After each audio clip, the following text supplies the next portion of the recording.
Hey, where are you? What are you doing? My mom is in trouble. The voice on the answering machine message came from my husband. My mother-in-law had collapsed and had to be rushed to the hospital by ambulance. When I opened the wardrobe in my mother-in-law's room to prepare for her hospitalization, I saw an unbelievable picture of my husband and sister-in-law. When I saw the picture, my mind went blank and I ran to my parents' house to escape. It had been 3 years since I met my husband. I had been deceived for a long time. My husband did not love me. He just wanted a wife. I could never forgive him. So I decided to divorce him. My name is Sarah.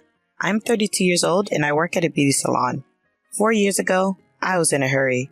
My friends and colleagues from school were getting married one after another. I wanted to get married while I was still in my 20s. I was tired of hearing about husbands and children from my friends who were married. My friends may not have meant to belittle me, but although I listened to them smiling, there were times I cried on the way home. I was so envious. I hadn't had a boyfriend for a while, and I wondered if I would ever get married. Such thoughts made me feel gloomy and impatient. I had 2 years left in my 20s, so I decided to start marriage activity with all my heart. I think I did most of what I could, such as dating apps and marriage activity parties. I met a lot of people, but it was difficult to meet the right person. The person I liked was not marriage-minded and never got to the point of a relationship. I don't think I have high ideals, but it doesn't work out. I've only ever had friendships and then relationships. I was struggling with the difficulties of marriage activity. In the meantime, my friends were getting married one after another, so I decided to register with the marriage agency. It was expensive, but I thought that there would only be people I really wanted to marry there. That's when I met my husband, Ken. He was 5 years older than me and a refreshingly handsome man working for a prestigious company. It was a wonder that he wasn't married, and from the moment I saw his profile, I knew he was the only man for me. I signed up because I wanted to get married as soon as possible. That's what my husband said on the day we first met. Me too. Nice to meet you. I thought he was a refreshing person, just like his profile, polite and nice in the way he talked to me. I appealed to him like never before. I told him that I didn't have much education or work experience, but that I liked doing housework. I'm too busy with my work to take care of the house, so I want to marry someone like Sarah, he said with a smile. I was flattered and so happy. Finally. I actually live alone with my mother. She has a chronic disease, so I can't leave her alone. If we were to get married, I think I would ask her to live with me. I hope you'll consider that as well, he explained politely. I was a little surprised, but I felt that he was sincere in telling me in advance, rather than suddenly telling me after we get married. In my work, I've often dealt with female customers of all ages, so I'm used to dealing with older women. I'm rather good at it. I didn't know what kind of person my future mother-in-law was, but as long as she would meet me, I thought living with her would not be a problem. More importantly, I wanted to get to know Ken better.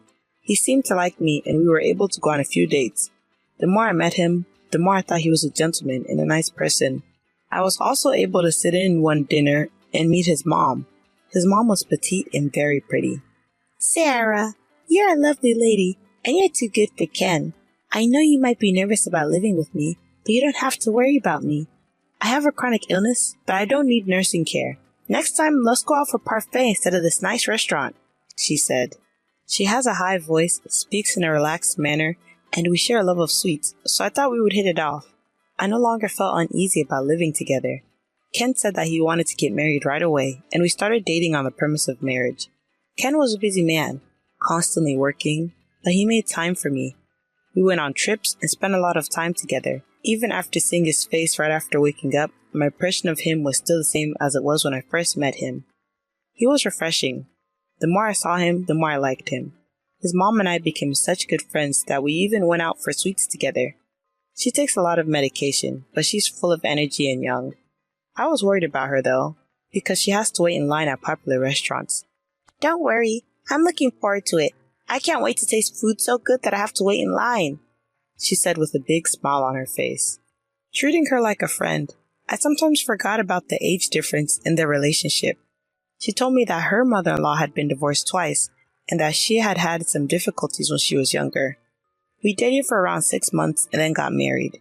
I was happy that we were able to get married just barely in our 20s, and from the bottom of my heart, I was glad that I had worked so hard on my marriage activities. We quickly registered our marriage and began preparing to live together. Then one day, my husband told me there was something he needed to talk to me about. I wondered what was going on and had a bit of a bad feeling about it. I never told you this before, but I have a sister, Hannah, who is not related to me by blood.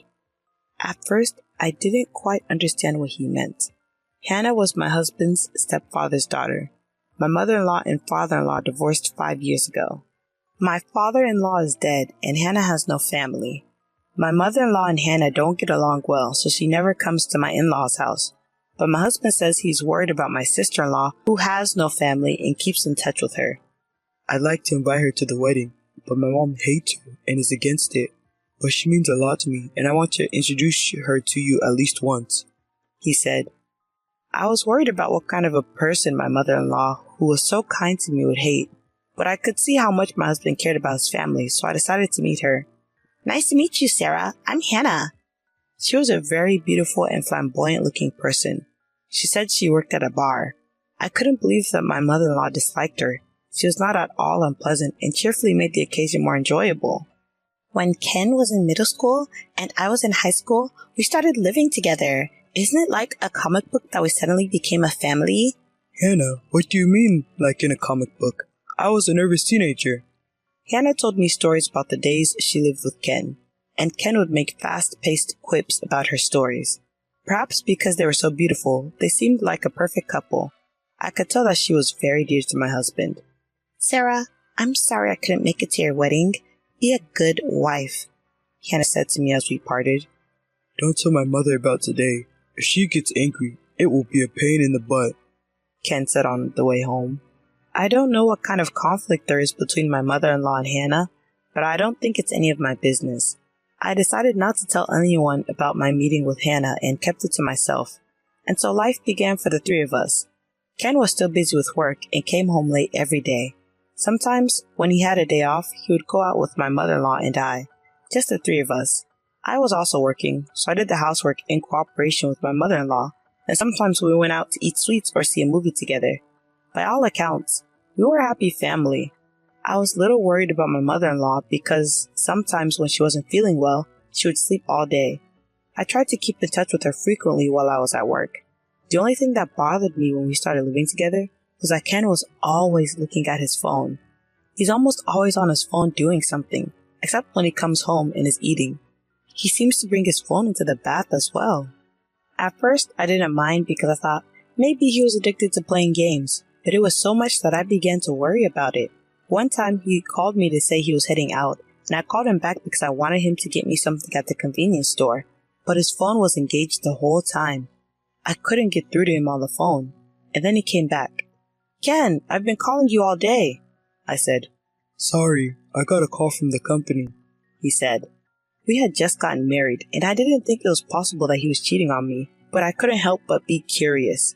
My mother-in-law didn't seem to be bothered by it, as if it was a normal occurrence. One day, I felt bad, but I glanced at the screen of his phone and saw that he was texting someone. It seemed that they talked often. One night, Ken came home late, and I wondered who he was talking to in the middle of the night. Hey, who do you always talk with in the middle of the night? I asked, pretending to be silly, after my mother-in-law went to bed. Ken seemed unbothered by my question. It's my sister. Did you suspect me of cheating on you? Ho ho ho. Don't worry. He laughed. I laughed along with him and thought I had lost it by worrying too much. From then on, I didn't care how much he was on his phone. But he was always busy with work and didn't have much time to spend with me. And I was a little uncomfortable with him spending nearly all his free time with Hannah. 2 years later, life with the three of us was going well. My mother-in-law and I would always visit the sweet store whenever it opened. Today's pancakes might be the best pancakes of all time. I was thinking the same thing. I can't wait to try them with you. If a stranger saw us, they wouldn't think we were mother and daughter. I never once felt self-conscious about the fact that we lived together, and I loved my mother-in-law. Ken is still busy with work and comes home late. He's on his phone all the time. I was used to it by now, and I didn't say anything. I'm not asking him to do the housework, but I did accumulate small complaints that if he had time to contact Hannah, he could at least put the socks he took off in the laundry.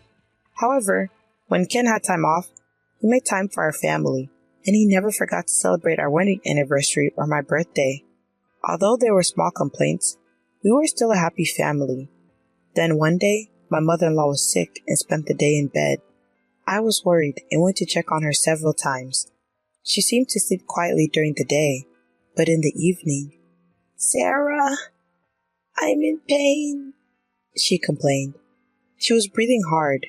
I called an ambulance in a hurry. The ambulance arrived immediately and I rode in it to the hospital. I was relieved when I found out that she wasn't in critical condition.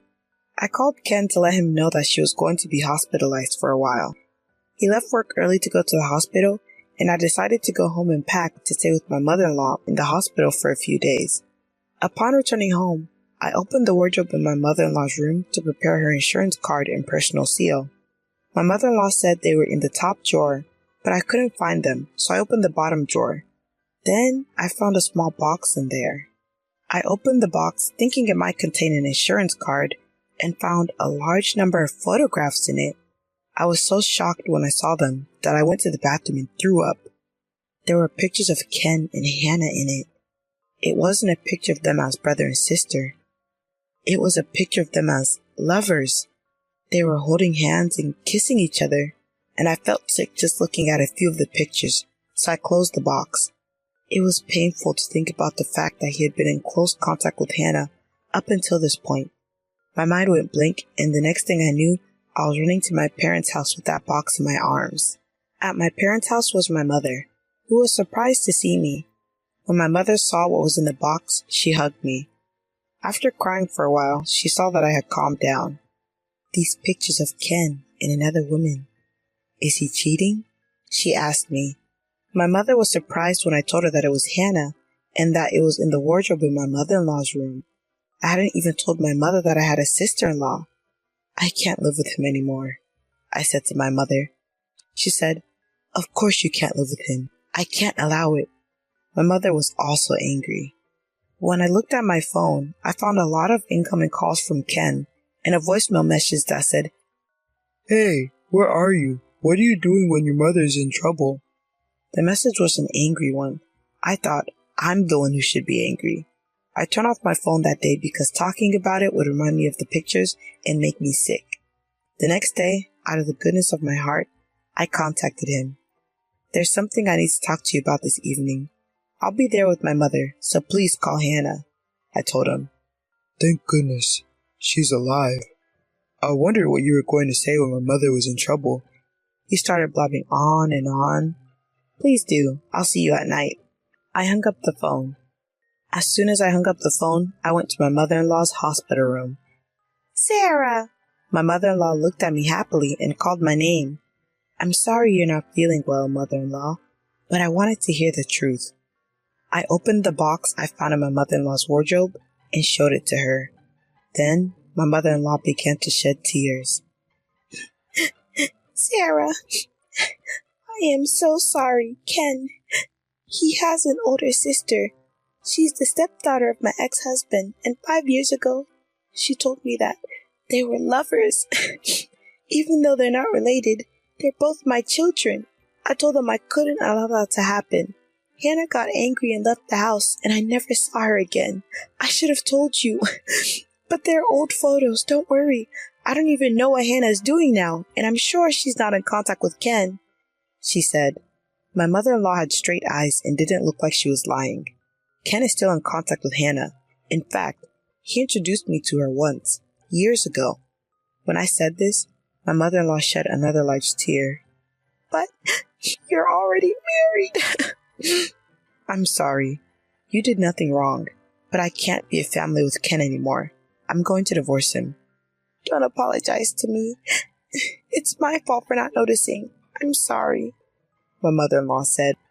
I couldn't stop crying either. I left the hospital room and went to the house where my mother, Ken, and Hannah were waiting. When I arrived, they were all waiting for me. I sat down and immediately showed them the pictures. "You two are lovers, and I'm divorcing you." Ken didn't seem offended and said, "Oh, yes. Yes, that's right. Me as a family member and me as a lover are two different things. We were happy as a family, weren't you? Mom was happy too. What's wrong with that? We don't have to get divorced." he said with his usual fresh smile. Hannah, too. I'm sorry I didn't tell you, but I have no intention of destroying your family. I don't think divorce is necessary, she said. I was trembling with anger as I listened to what they were saying. Don't be silly. This is cheating. How can I be family with someone like that? I yelled at them in a loud voice. Well, don't be so loud. If you want a divorce, that's fine. I've done my duty as a family member. Since you're the one who initiated it, it's an amicable divorce. Ken said something I didn't understand. What? What's amicable about this? This is a huge betrayal. I'm going to charge both of you alimony. Oh, okay. That's fine. I'll pay as much money as you want. In return, don't tell my mother. As for the reason for divorce, let's just call it a personality conflict. I've already told your mother everything. She was crying. I told her we're getting a divorce. What? Why would you do that? Hearing my words, he lost his composure and shouted loudly. Hannah, too. Why did you tell her? She cried. My lawyer will contact you about the alimony, so goodbye. With that, I left the house with my mother. My mother said, You did a great job. She hugged me. I cried loudly into her chest. Now I know that Ken didn't care about me from the beginning. He just wanted a wife to reassure his mother. I wanted to marry him too, and maybe we were happy as a family, but I can't forgive myself for not knowing that I had been betrayed ever since we met. I'm glad that I realized it now and was able to get a divorce. Later, through my lawyer, the divorce was successfully finalized. I requested alimony from Ken and Hannah, but Hannah didn't have any money and was angry at Ken for only paying his share of the alimony. Their relationship soon deteriorated and they decided to separate. Hannah couldn't afford to pay the alimony, so she started working lunch and dinner shifts at the bar where she originally worked. After she was discharged from the hospital, my mother-in-law was angry with Ken and told him that if he sees Hannah even once in the future, she will cut ties with him. My mother-in-law and I still keep in touch and we occasionally go out for sweets. I'm relieved that she is out of the hospital and seems to be in good health. I now live with my parents. I'm busy preparing for the reopening at the beauty salon where I used to work. When things settle down a bit more, I'll start living alone again. I'm no longer envious when I hear about my friends who are married. Until the day comes when I meet someone wonderful again, I'll keep working hard.